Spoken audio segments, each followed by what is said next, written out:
When my brother and I were kids, we lived relatively close by to our grandparents and would often go to visit them on weekends.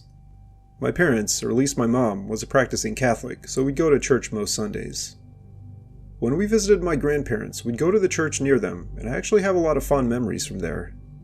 The church itself was in this big, dome-shaped building with a little lighthouse-like area at the top that let in natural light, and there was this big brass bowl with a little fountain in the middle that held the holy water. There was also a Catholic school right next to the church building, and it had 2 playgrounds that were open to the public outside of school hours. My little brother and I would often play there after church while our mom talked to some of the other people and our dad watched us. The church also provided donuts and coffee the first Sunday of every month in the downstairs of the school building. Maybe that's not the right term for it, as the building also seemed to be an activity center of sorts, with different types of rooms and meeting areas on the first floor. Anyway, we'd usually just get our donuts and milk and eat them in the lunchroom while our parents put in a few dollars for the suggested donation. However, one day our curiosity got the better of us. I remember it was sometime in the fall and the building had those classic school decorations of turkeys and pilgrims. The line for the donuts started in the front of the building, next to one of the staircases and elevators. My little brother Timmy started to take an interest in the elevator, namely the up button, and asked my parents if we could ride it. Our mom, who was on the stricter side, immediately shot that idea down, but our dad was actually on board with it. Somehow over the course of our eating the donuts, he convinced our mom to let us ride in the elevator one time after we finished. Or maybe he told her we'd take the stairs and then got us in the elevator anyway, I don't know. At any rate, after we finished our milk and donuts and our parents wiped our hands down, our dad led us back to the entrance while our mom kept talking to 2 other people who had been sitting at our table. Our dad started joking around and made a big deal about this being an adventure, and acted like the elevator was slightly dangerous after we got inside. Neither of us believed that, but Timmy and I laughed anyway. There were only 2 floors to this building, and the doors opened right next to the top of the staircases, as expected. Unlike the downstairs, there weren't that many decorations upstairs, despite this being the portion of the building that had classrooms and lockers. We still wanted to explore though, perhaps because the lights were off and the place was deserted, and that made it cooler for some reason. At first we walked down the main hallway that led away from the staircases, but soon Tim and I began running. Since there was no one else here, my dad was fine with it, and even yelled and chased after us, pretending to be a monster. We started laughing and turned left when we got to the end of the hallway, then ran around the next classroom and started to double back. After a few seconds, we lost sight of our dad, though I'm pretty sure he could still hear us and was just hiding out of sight to try and sneak up on us. Sure enough, 30 seconds later he burst out from around a corner and Tim and I screamed. We turned around and ran in the opposite direction, slowing down again when we thought we lost him, only for our dad to run around another corner and catch us again. Things went on like this for a few minutes, with us continuing to run away and get surprised. Eventually we reached the end of one of the halls on the other side of the building. Unlike the other hallways, this one didn't seem to end against a wall. Instead, there was a sharp bend we couldn't see around. I remember both Tim and I were a little scared, but also excited to see what was around the corner. As I was the older brother, I went first, and I distinctly remember the adrenaline in my veins as I inched closer. Then, in an instant, the entire mood of our adventure changed.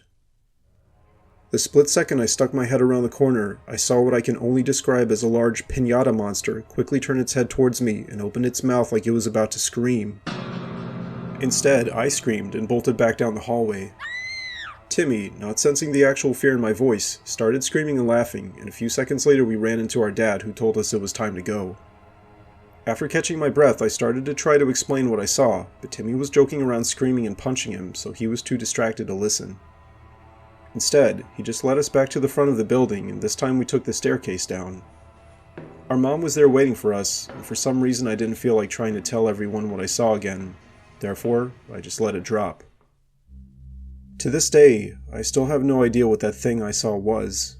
The best way I can describe it is like this giant buffalo-shaped piñata standing on its 2 lower legs, with a piñata head that could swivel and had fake hair on top of it. I've replayed this encounter countless times in my head, and while I guess this could have been some kind of attempt at a Thanksgiving or Halloween decoration, it still makes no sense. It didn't look like a professional animatronic decoration that you'd buy in a store, like one of those movable werewolves or grim reapers. Instead, what I saw looked completely grotesque, and didn't really resemble anything as far as I could tell. Maybe it was actually supposed to be something, and my 6-year-old brain didn't realize it in the moment, and maybe one of the teachers put it there as a joke to frighten unsuspecting people who wandered onto the second level. Even then, how it managed to spot me the moment I moved my head around the corner, and how it was able to snap its head in my direction so quickly, is beyond me. Another theory I had is that there was a person inside it, but that almost makes even less sense, since whoever that was just waiting there at the end of the hallway. They also would have had to be incredibly unnaturally tall, like 6'10", or else they had to have a headpiece propped up on stilts. One final thing that crossed my mind is, since we were by a church, could that have been some kind of demon? Personally, I'm not super religious, and I've also never seen anything else in my life paranormal like that, but I also can't help but wonder just what the hell I almost ran into that day.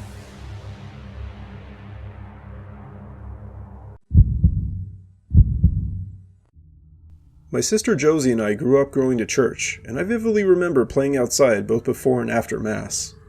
The church grounds were beautiful and included a playground, as well as a pond and even a rock and sculpture garden.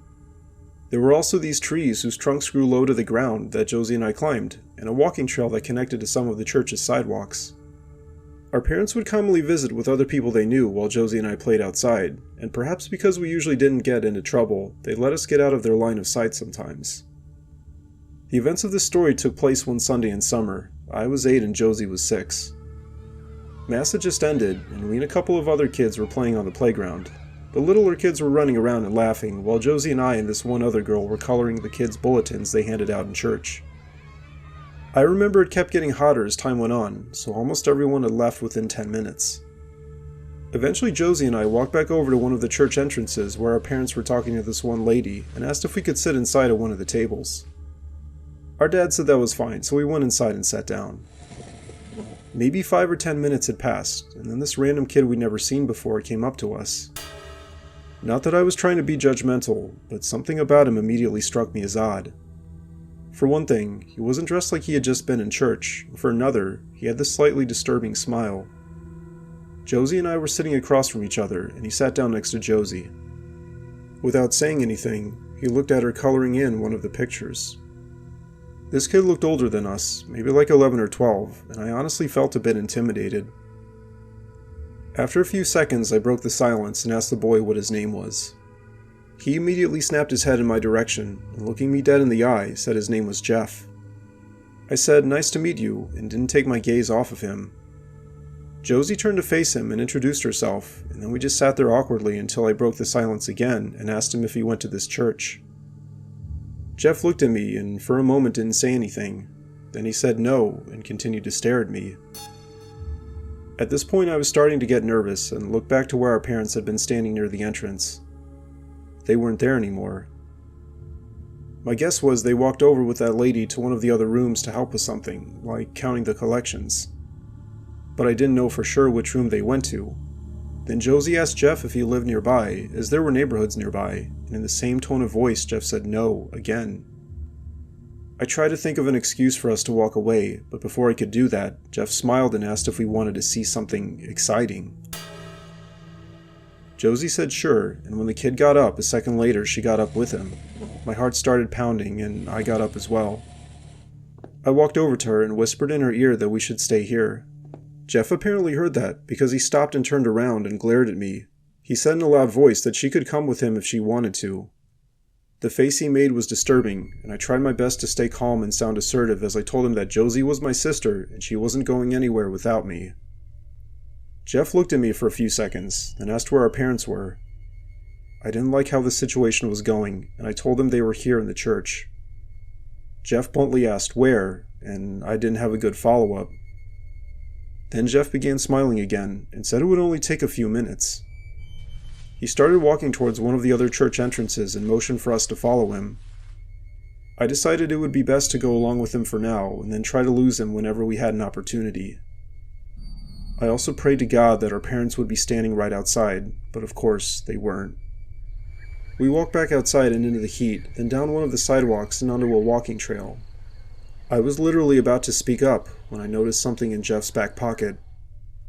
I was like 90% sure it was a pocket knife. Something told me Jeff wouldn't hesitate to pull it out, and I began to panic.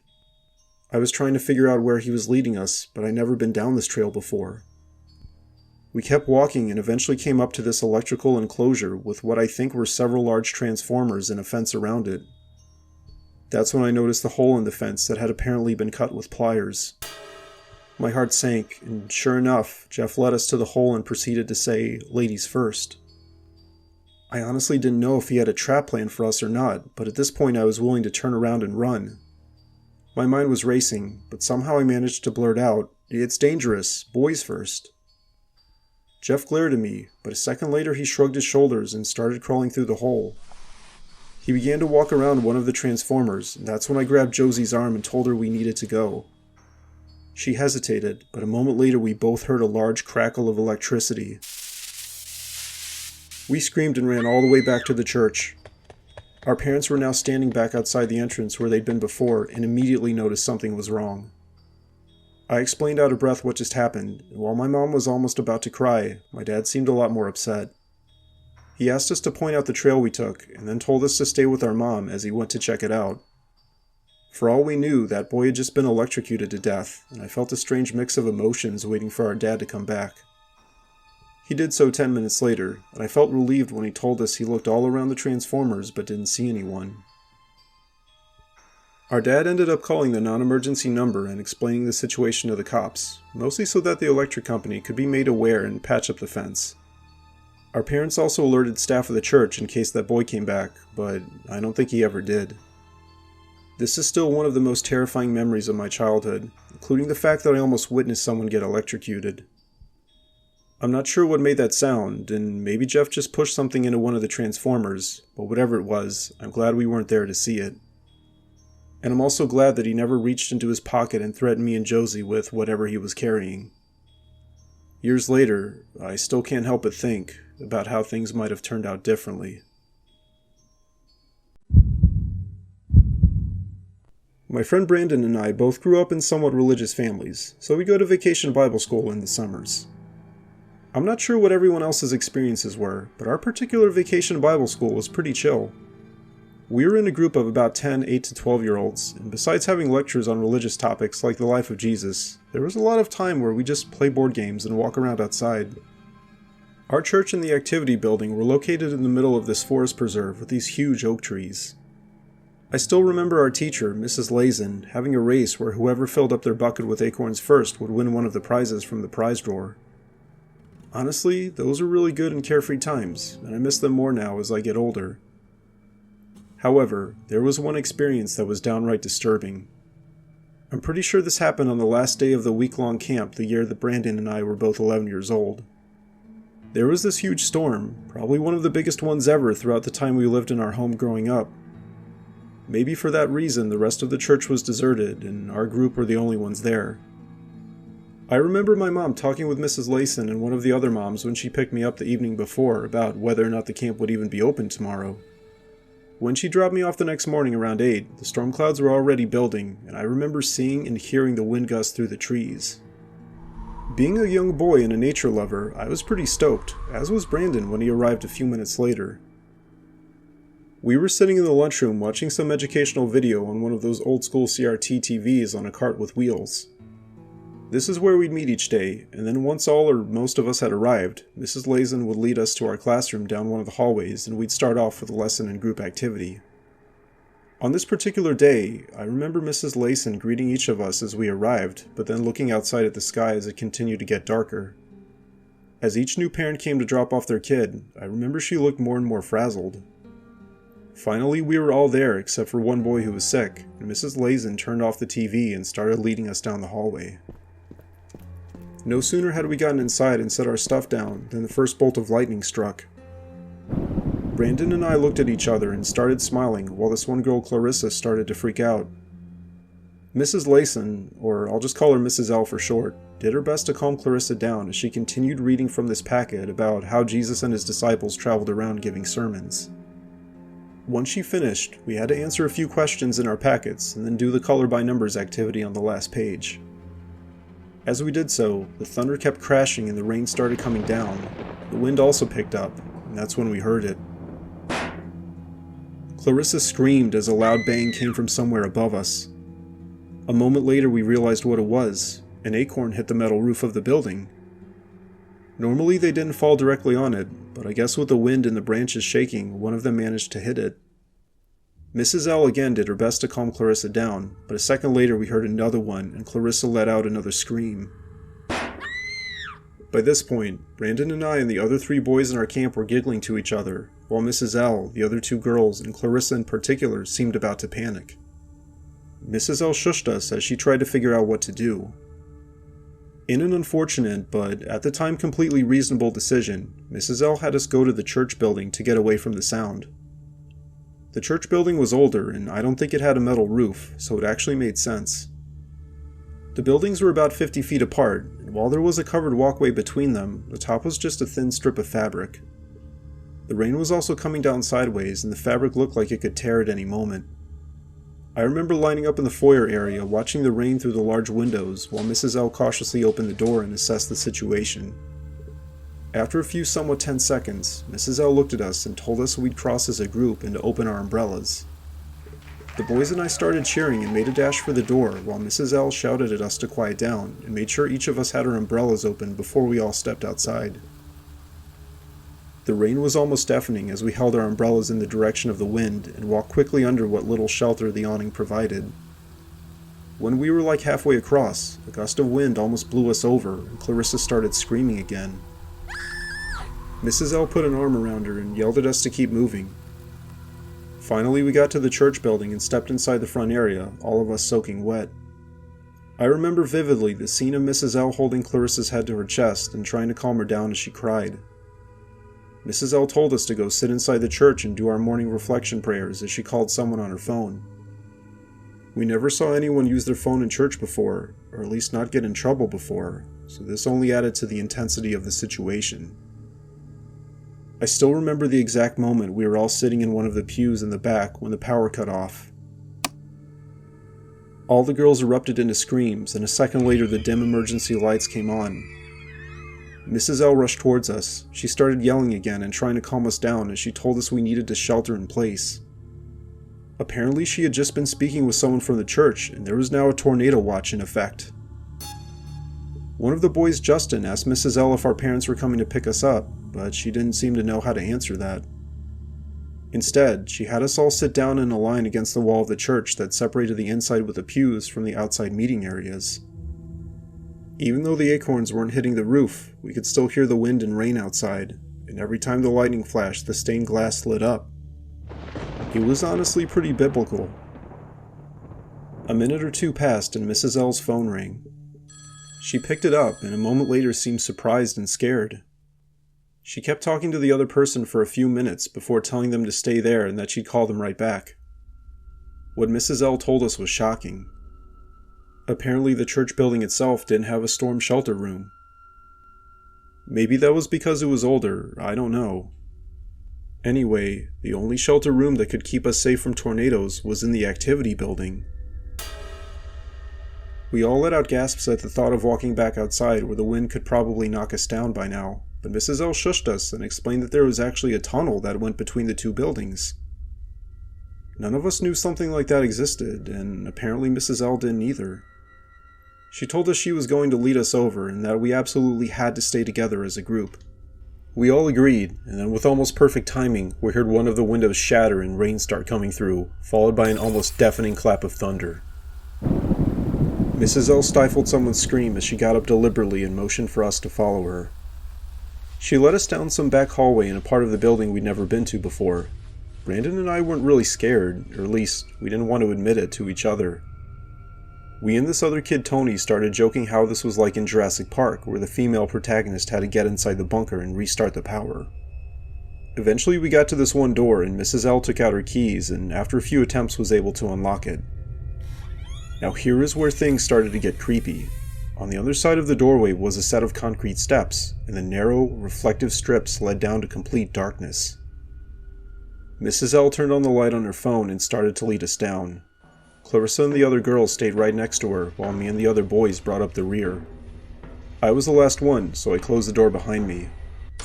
Aside from the sounds of our footsteps and whispers, it was now eerily quiet since we couldn't really hear the storm. When we got to the bottom, there was just one long, narrow, concrete hallway. There was an emergency light at the other end, and after walking maybe 100 feet, we got to another door that Mrs. L had to unlock. On the other side was what I assumed was the basement of the activity building and a hallway I vaguely recognized, so maybe I had come down here before for some reason, though I couldn't remember when. The hallways had rooms on either side that looked like they could be classrooms or maybe for storage, and apparently one of these rooms was the storm shelter room. After wandering around for a minute, we found a sign that said Storm Shelter on one of the doors, and so we went in there. We were greeted with a room with plain white walls that was about the size of a large bathroom. I'm not sure what made this room in particular special. Maybe it had reinforced concrete around it or something, I don't know. There were 2 emergency lights inside, which made this the brightest part of the building so far, and the door was heavy and made of metal, so there was that. There were a few rows of chairs so we could sit down, but unfortunately there wasn't anything else. That included no cell reception, meaning Mrs. L couldn't call our parents or check on the storm. Therefore, we just sat there talking to each other. After a few minutes, we began playing a game where Mrs. L asked us trivia questions about things we learned that week, and that kept our interest for a while, but eventually we got bored again. A few of us also had to use the bathroom, and after a minute or 2 of deliberation, Mrs. L agreed that we could do so on the condition that she escort each of us to and from the bathroom, and the rest of us stayed inside the room. We knew there were bathrooms in the basement level because we'd passed by them while wandering around, so it wasn't like we'd have to go that far or back up to the main level. Mrs. L first took one of the girls to the bathroom while the rest of us watched them leave. Brandon, Justin, and I started joking about sneaking out, while Janet, one of the other girls, who was honestly a little uptight, kept telling us how bad of an idea that was. We didn't care though, and after being in that room for 30 minutes, we were antsy to do something. Eventually Mrs. L came back and took another one of the girls, and the 3 of us started whispering so Janet couldn't hear us and genuinely considered sneaking out. Eventually we decided that I would serve as a distraction by telling Mrs. L I had to go number 2 and staying in the bathroom for as long as possible while Brandon and Justin snuck out to do whatever we thought we were going to do. Honestly, we didn't really think that far into it. After Mrs. L came back, I went with her and mentioned that I wasn't feeling well and might need a few minutes. She didn't seem to doubt what I said, and just waited right outside the bathroom door while I went in. The boys' bathroom had a door on it, unlike the girls' for some reason, so I opened it and went inside. There was one emergency light on, so I could actually see what I was doing. I opened the stalls and went in, even though I didn't have to go number 2, but not before I caught sight of another door inside the bathroom. I assumed it led to a janitor's closet, but something about it seemed out of place. For one thing, it was on the opposite side of the bathroom next to the last stall, and for another, it had a small window in it. I peed, then pulled my pants back up and quietly walked over to the inside door. It was hard to see in the dim light, but there was a stairway there, and it didn't lead up, but rather down. Curiosity immediately got the better of me, and I tried turning the handle, which wasn't locked. I pulled it open slowly, trying not to make a sound, then began tiptoeing down the stairs. This stairway was similar to the one that led down to the underground hallway from the church, but maybe a bit narrower. After about 20 steps or so, I reached the bottom, and though the hallway ended directly in front of me, there was one door to the left side. Like the door in the bathroom, this one had a window in it. I turned my head, and there was the most disturbing thing I'd ever seen. The room was pitch black except for a dim blue glow coming from the middle of the room. I assume it was coming from a TV facing away from the door, and it was lighting up what looked like a grotesque werewolf mask. This wasn't just a cheap Halloween mask. Instead, it looked like whoever made it went all out, with fake makeup and blood. In fact, I wasn't even sure it was a mask. Then whoever that was moved ever so slightly, and I let out a scream and ran back up the stairway. I got to the top, then closed the door and caught my breath. I wasn't totally sure that person saw me, but regardless, I knew they heard me. Looking back, I definitely would have told Mrs. L, but for some reason I didn't want to. Instead, I just walked quickly out of the bathroom where she was still waiting. Apparently Mrs. L hadn't heard my scream or running up the stairs, and didn't pick up on the fact that I was now genuinely terrified. I can't blame her though, because why would she suspect anything like that just happened? We walked back to the storm shelter room, where Brandon and Justin started explaining how they went down the hallway and opened the door to another room. They were both in shock when I explained what just happened. Maybe it was the tone of my voice, but they seemed to believe me. Brandon suggested that he go to the bathroom next and go back down the door, but I genuinely cautioned him against it. Honestly, there was no telling who that person was or what they were capable of. Brandon had Mrs. L take him to the bathroom anyway, but when he came back, he told me the door was locked. We stayed in that room for another hour or so before Mrs. L walked back to the main floor and checked in with other people on her phone. By then, the worst of the storm was over, and we all went back upstairs. As we ate our lunches in the cafeteria, Mrs. L began to call our parents, informing them that we were all right, but still requesting that we be picked up early since the electricity was still off. A few of the windows in the activity center were broken and the floor had gotten wet, but overall I guess the damage was minor. As far as I remember, there wasn't actually a tornado. A few of the trees did fall over or lose large branches, and I remember playing on them the following Sunday after church. As far as who that person was, or what that room down there was, I still have no idea. The basement level of the activity building wasn't usually open to the public, as I think most of the rooms down there were just used for storage. The story of what happened did spread through our friend group though, and became an urban legend. Various kids would claim they went into that room and made up stories of what they saw there, but I only ever believed Brandon, who told me he went back a year later, but the door was still locked. They ended up renovating the building at some point, and years later when I was in high school I went to what I think was that same bathroom. However, that door was now gone. My siblings and I have since gone our separate ways, and our parents no longer live in the area, and I kind of regret not asking more of the grown-ups to get the full story. Or at least, what that room was supposed to be. My best guess is that it just had some type of machinery like water heaters or boilers, but why it led to the bathroom I have no idea. There are still so many other unanswered questions too. Like, who was that man? What was he doing down there? Why was he apparently wearing a mask? What was he looking at, especially when the power was out? I doubt I'll ever get an answer, but at the end of the day, I'm just glad that man didn't come after me, or worse.